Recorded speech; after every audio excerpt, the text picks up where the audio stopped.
respecto al gabinete de Vicente Ceballos. Buenas noches. ¿Cómo está? ¿Cómo estás, Enrique? Buenas noches. No sé si ha visto esta respuesta del presidente Merino Lama.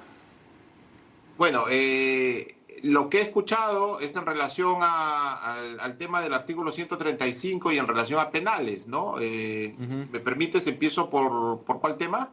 No, yo quería precisamente que nos un comentario sobre el tema del artículo 135, porque acá se le preguntó al presidente del Congreso si esto iba a ser una votación, digamos, de investidura tradicional o si se iba a dar la votación por el tema del interregno, que es lo que toma el artículo 135. Pero hoy el señor Merino de Lama ha señalado que el gabinete Ceballos no ha recibido pues un voto de investidura y que eso es lo que se va a votar. No, lo que vamos a hacer como gabinete es presentarnos conforme a lo dispuesto en el segundo párrafo del artículo 135, que está pensado justamente para este tipo de situaciones, en donde damos cuenta de todos los actos del interregno. Si recordamos, hace 8 semanas estábamos como Ejecutivo preparando dar cuenta al Congreso de todos los decretos de urgencia que se habían dado en el interregno. Y antes de esa presentación se declaró por decreto supremo un domingo el estado de emergencia a nivel nacional y eso quedó pendiente. Permítame insistir, el presidente del Congreso, Manuel Merino de Lama, aclaró que el gabinete ministerial encabezado por Vicente Ceballos no cuenta con el voto de confianza del actual Parlamento. Eso es distinto a lo que nos respondió Merino de Lama entonces hace algunos días. Sí, es distinto. La interpretación que nosotros tenemos y que lo ha mencionado también el Premier es que estamos haciendo uso de esa prerrogativa del segundo párrafo del 135 y no estamos ante un tema de investidura, ¿no? Sino estamos ante un tema de dar cuenta de los actos del interreino conforme lo que expresamente establece el segundo párrafo. Para cerrar este tema, en el oficio de invitación que se le cursa al gabinete, ¿se especifica de qué artículo están hablando ellos en el Congreso? Del 130, pero hay que aclarar ahí que el 130 es para la época de normalidad. Exacto. Incluso se presenta en un plazo, pero estamos en una época de anormalidad en donde se aplica el 135 post-interregno. Bien, bien, entonces entiendo que hay ahí una contradicción en la propia respuesta del presidente del Parlamento y ojalá nos la pueda aclarar. El segundo tema, como usted señalaba iniciando esta conversación, era el de la situación de los penales. Ayer conversamos también con la presidenta de la Comisión de Justicia, Leslie Lazo, quien expresó su frustración y su insatisfacción porque este proyecto de ley que había sido además consensuado con las propuestas del Poder Judicial y demás y, digamos, procesado por la Comisión de Justicia, al final ha sido archivado en virtud de una votación mayoritariamente de abstención. Usted ha señalado que el gobierno no se va a quedar con los brazos cruzados. ¿Cómo se va a expresar esto? Sí, Enrique, lo que te tengo que decir, efectivamente coincido con la señora presidenta, a quien nosotros hemos saludado por su iniciativa, por el liderazgo que ha tenido para poder, digamos, como actos, digamos, dentro de la dinámica parlamentaria, juntar a los tres poderes del Estado para trabajar por el bien común.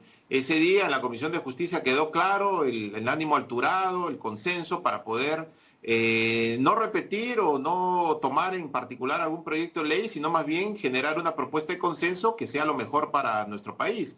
Lamentablemente, luego hemos visto cómo la representación nacional ha archivado, a pesar de que, como bien señala la señora presidenta de la Comisión de Justicia, distintos representantes de las comisiones y de las bancadas se habían quedado hasta la madrugada aportando a ese proyecto. Entonces nos llama la atención porque requerimos de medidas por parte del Congreso para lograr el deshacinamiento de los procesados. Recordarás que los internos pueden ser divididos en procesados que no cuentan con sentencia y sentenciados.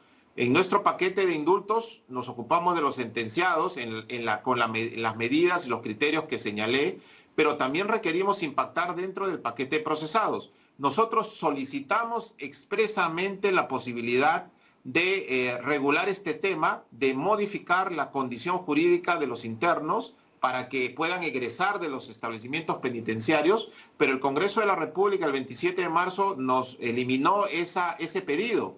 Entonces, como consecuencia de esa eliminación, es que en esta oportunidad estamos volviendo a presentar un segundo pedido con la finalidad de que el Congreso reflexione, vuelva a meditar sobre su decisión y nos otorgue esa posibilidad de otorgarle el marco legal al Poder Judicial, porque hay que recordar que es el Poder Judicial quien va efectivamente decidir en estos casos concretos. Ahora, se ha hablado también de la posibilidad pues de pedir facultades, lo cual obviamente pues tomaría un tiempo más. Evidentemente este segundo pedido es también luchando contra el reloj. Y estamos hablando, como usted señala, de los miles de internos que están pues en situación de prisión preventiva y demás. ¿Cuál es el cálculo de deshacinamiento que se podría llevar a cabo con una medida como la que se está proponiendo?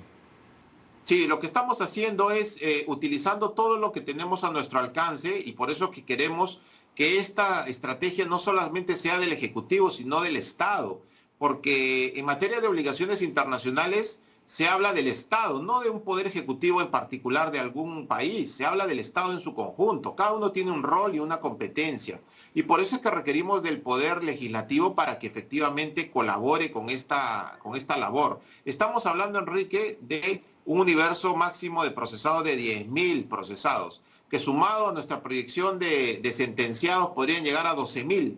Obviamente tú dirás, pero de 97.000 eso no soluciona, sin duda, pero mitiga, ayuda a generar mayores espacios. A esta estrategia de deshacinamiento obviamente hay que apuntalarla con la generación de espacios dentro de los penales y fuera de los penales con las zonas de aislamiento que ya, gracias al Ministerio de Vivienda, hemos implementado en los penales más grandes e incluso en el penal de Lurigancho ya se tiene una gran zona de aislamiento en los talleres de mecánica y metalmecánica. Es decir, no estamos solamente supeditados a lo que haga el Congreso, sino también introducimos zonas de aislamiento dentro del penal, fuera del penal y sobre todo, Enrique, lo más importante y lo que está ocurriendo a nivel de país, enfatizar y profundizar en todas las labores de tratamiento temprano de los internos, lo que hicimos en el penal de Sarita Colonia, que ya está fuera de riesgo. Claro, evidentemente, ¿no? El Ejecutivo en este caso pues hace lo que puede dentro del margen, pero como usted señala, 10.000, 12.000 internos no sería poca cosa. Lo que se supone que el Congreso ha hecho para lavarse las manos, parafraseando al presidente Vizcarra hoy, lo ha hecho pues con la intención de no asumir responsabilidad, porque siempre va a ser un tema impopular el de la liberación de presos, que si vas a poner asesinos y violadores los vas a regresar a la calle y esto pues podría de alguna manera preocupar, ¿no? Todavía más a la población. ¿Cuál sería la medida para que esto no ocurra? Sí, Enrique, hay que aclarar enfáticamente. Como ministro de Justicia, descarto enfáticamente que se vayan a liberar asesinos, violadores, feminicidas, traficantes, extorsionadores, marcas, regladores. Eso está plenamente descartado, Enrique. Nosotros no vamos a poner en ningún caso en riesgo la seguridad de todos y de todas. Estamos hablando de una población de menor lesividad. No estamos hablando de esa población, obviamente. Se ha puesto, por ejemplo, el caso del delincuente que avalió y que hirió a la niña Romina en la Vía Expresa. Ese señor no va a salir porque tiene delitos graves. Por favor, no confundamos a la población, no la alarmemos innecesariamente. Estamos hablando de internos que no tienen ese grado de peligrosidad. Muy bien, muy bien. ¿Y esto sería una evaluación caso por caso, entonces? Caso a caso, y la idea es que nosotros propongamos una fórmula para que el Poder Judicial pueda actuar conforme a su autonomía lo más rápido posible, ¿no? Todas estas medidas suman, Enrique, no son la solución aisladamente, pero tenemos que todos los poderes trabajar unidos y eso lo hemos demostrado en la Comisión de Justicia. Yo pido y revuelvo a exhortar a la representación nacional que en este punto no haya cálculo político, no hayan estrategias políticas, que podamos sentarnos y nos puedan otorgar la delegación de facultades por segunda oportunidad para poder ayudar a la mejor organización del tratamiento médico en los penales. Bien, ministro, le voy a pedir por favor que se mantenga enlazado con nosotros. Vamos a ir a una pausa y regresamos con más en Cara a Cara. Estamos conversando con el ministro de Justicia y Derechos Humanos, Fernando Castañeda. Ministro, para terminar con este tema, o volviendo y terminando con el tema de la citación al gabinete, ¿hay una decisión u una opinión tomada sobre la conveniencia de asistir de manera personal, como lo está demandando el Parlamento. De hecho, otra vez el presidente del Congreso pues ha señalado que se debe respetar la majestad del legislativo y que como tal eso se interpreta pues que la visita del gabinete tendría que ser presencial. ¿Hay alguna opinión ya formada o una posición, mejor dicho, formada al respecto desde el Ejecutivo? Bueno, hay dos elementos, Enrique. Lo primero es que el Premier, o como bien informó hoy día en la conferencia de prensa, ha derivado esta opinión para opinión técnica del Ministerio de Salud, que es el órgano competente tratándose de lo que estamos viviendo actualmente con este virus. Obviamente porque la indicación que hemos venido repitiendo y persuadiendo a la población a nivel nacional es que la clave, una de las claves y las herramientas para poder combatir esta pandemia es el distanciamiento social. Entonces, en la medida que existe una situación en donde no va a haber necesariamente distanciamiento social, en donde puede haber presencia de todo el gabinete, más presencia de asesores del Congreso, más presencia de empleados del Congreso, eso puede poner en riesgo justamente todos estos criterios que hemos venido trabajando. No pongamos en riesgo de todas estas conductas y tampoco demos un mal ejemplo acerca de este tipo de reuniones. Hemos venido exhortando a que no se realicen aglomeraciones a nivel nacional. Y yo también, digamos, coincido con la necesidad de que estas sesiones se realicen de forma virtual. Y de hecho, muchas de las sesiones, casi la mayoría, las realizamos de forma virtual con la finalidad de poder exponer. Yo he tenido la exposición, por ejemplo, sobre el dictamen de justicia durante 5 horas de forma virtual. Y no ha habido ninguna dificultad para poder comunicarnos y para poder interactuar con mucho respeto con la representación nacional. Así es. A ver, y el otro tema también que ha tocado el presidente Vizcarra con relación al Parlamento es que no se retroceda en lo que se ha conseguido hasta ahora en las reformas políticas y de justicia. Ha tocado el punto, además, en concreto, de la paridad y alternancia, dando a entender que esto pues ya está refrendado. Se me escapa la cabeza ahora mismo si ya estaba en el referéndum, pero entiendo que sí, es decir, esto ya ha pasado pues por toda una serie de instancias e incluso por el elector mismo que lo habría refrendado. Y hay iniciativas en el Parlamento que, bueno, ya hemos visto lo que ha pasado pues con las elecciones primarias, que efectivamente pues estamos viviendo, como usted dice, pues una situación anormal, puede abrirse una discusión al respecto, pero hay temas que irían al fondo de lo que es, para empezar, la reforma política. ¿Cuál es la posición del Ejecutivo al respecto? Sí, la posición del Ejecutivo es que tenemos que avanzar como Estado, ¿no? Nos ha costado mucho y ha habido un gran periodo de evaluación, recordemos todo el año 2018-2019, en donde se presentaron sendos proyectos de reforma a nivel por ejemplo, el tema de reforma del sistema de justicia. De los 9 proyectos que se presentaron, 7 proyectos ahora son ley y el proyecto más conocido está operando actualmente, que es la Junta Nacional de Justicia. Con sus idas y venidas ya tenemos una junta operando y conformada. Además, tenemos el Consejo para la Reforma del Sistema de Justicia, que actualmente tiene un breve interregno por el coronavirus, pero que evidentemente estaba en su fase final de presentación de la política. En fin, hay avances concretos y no tenemos que retroceder, más bien tenemos que apuntalar. Quedaron 2 proyectos pendientes. Uno era cómo mejorar la probidad en el ejercicio de la abogacía, que ese tema fue desnaturalizado y porque establecía obligaciones muy genéricas en relación a las obligaciones de los abogados en el marco de los procesos, y el otro era la creación de una fiscalía especializada en lavado de activos a nivel del Ministerio Público, que fue sí expresamente archivado por el Congreso anterior. Entonces, hacemos un llamado para que todos estos avances se puedan consolidar y más bien abrir otros espacios de consolidación. Fíjese, esta pandemia nos ha abierto con mayor nitidez la importancia de algo clave que nos está afectando a todos y que tenemos que resolverlo sí o sí. La generación de información y la interoperabilidad en todas las instituciones del sistema de justicia y las instituciones públicas en general es un aspecto clave que esta pandemia ha desnudado. Y el otro tema que tiene que ver con el fortalecimiento clave de todo el sistema de salud y en especial la existencia de un sistema de salud penitenciario que a la fecha no existe. Entonces, son aspectos sobre los cuales medulares, tenemos que ir avanzando progresivamente sobre la base de lo que ya se discutió y se avanzó durante el periodo 2018-2019. Yo coincido plenamente con el señor presidente y con el premier que tenemos que más bien profundizar y consolidar esa agenda que se trabajó con mucho esfuerzo en aquellos años.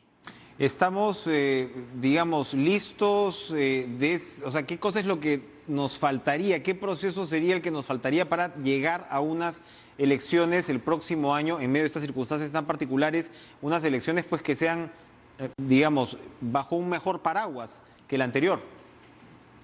Bueno, sin duda alguna, introducir algunos criterios de, como se ha expuesto en los proyectos normativos que en su oportunidad presentó el Ejecutivo, de fortalecimiento de la representación. Quedó también pendiente el tema de cómo los partidos políticos iban a financiar sus aportes. Es decir, hay un conjunto de iniciativas que tienen por finalidad poder incidir en la conformación, funcionamiento, rendición de cuentas y transparencia de las organizaciones políticas, y sobre ello tenemos que profundizar. Además, hay que tener presente de que está pendiente el proyecto de norma que estaba para discusión del Pleno sobre el procedimiento de selección transparente de los miembros del Tribunal Constitucional. Esta es una institución cuyos miembros tienen mandato vencido y que obviamente es un tema imperativo para el Congreso de la República actual. Así es, así es. Bueno, parece que la agenda pues se está abriendo por otro lado, ministro. Vamos a ir a una última pausa, por favor quédese con nosotros y regresamos con más en Caracal.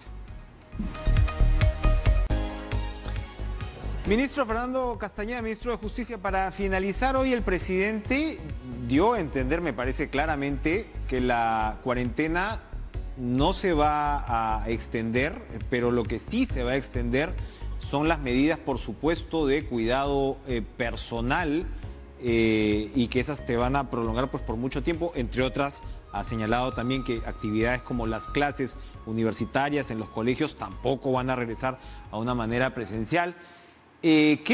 Por supuesto, usted tiene pues su propia cartera por la que tiene que responder, pero es también parte del gabinete.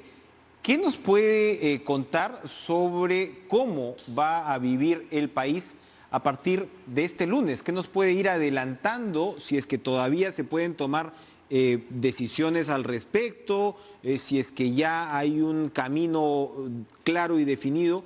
Cuéntenos, por favor. Sí, el criterio rector, primero se mantienen todas las medidas, no es que a partir de la reactivación se eliminan progresivamente las medidas de sanidad que se han venido diciendo, no, más bien todo lo contrario, se deben reforzar las mismas, porque el virus no distingue de aspectos técnicos, ni de emisión de normas, ni de reactivación económica. El virus está en el país y mientras este virus no desaparezca y no existe una vacuna al respecto, vamos a tener que lidiar con esta situación. En primer lugar, todas las medidas que se han dicho, distanciamiento social, uso de mascarillas, lavado permanente, situaciones de higiene, todo esto tiene que mantenerse, profundizarse. Lo segundo, tenemos que tener, digamos, mucha precaución con nuestros niños y con nuestras niñas, ¿no? Evidentemente ha habido ahí una norma que de lo que trata es de cautelar la salud mental, y bien ha explicado hoy día un doctor especialista del Ministerio de Salud Mental de Niños, que es importante también para su desarrollo, el que se puedan desarrollar con obviamente las cautelas del caso, el acompañamiento, ¿no? Con la finalidad de poder evitar esta afectación sobre nuestros niños y nuestras niñas. Pero hay que tener mucho cuidado y sobre todo teniendo en cuenta cuáles son los distritos en donde se ha identificado una mayor densidad de la presencia del coronavirus en nuestras regiones. En tercer lugar, hay sectores productivos que se van a reactivar, pero hay que tener en cuenta que hay algunas zonas de nuestro país que están especialmente, tienen una situación de especial complejidad con el virus, que son la zona norte de Tumbes, Piura, Chiclayo, Trujillo y la zona de Iquitos. Entonces, en esas zonas, evidentemente, la situación todavía debe de permanecer con estrictas medidas de control, a diferencia del resto del país, que si bien es cierto, va a progresivamente reactivarse, se tienen que tomar sin duda alguna todas las medidas de precaución. Nosotros, bajo nuestro sector, ya se ha autorizado que las notarías, por ejemplo, empiecen a funcionar a nivel nacional, salvo en estas 5 zonas, y además bajo estrictos protocolos de sanidad y de prevención. no se trata de acá de olvidar lo que viene ocurriendo, sino más bien de profundizar y de instalar dentro de nuestro comportamiento todas estas pautas que hemos venido llevando a cabo para justamente mitigar los riesgos del coronavirus. Muy bien, muchas gracias por estas puntualizaciones, ministro Fernando Castañeda, y gracias por estar con nosotros esta noche en Cara a Cara. Muchas gracias, buenas noches. Buenas noches. Buenas noches a ustedes también.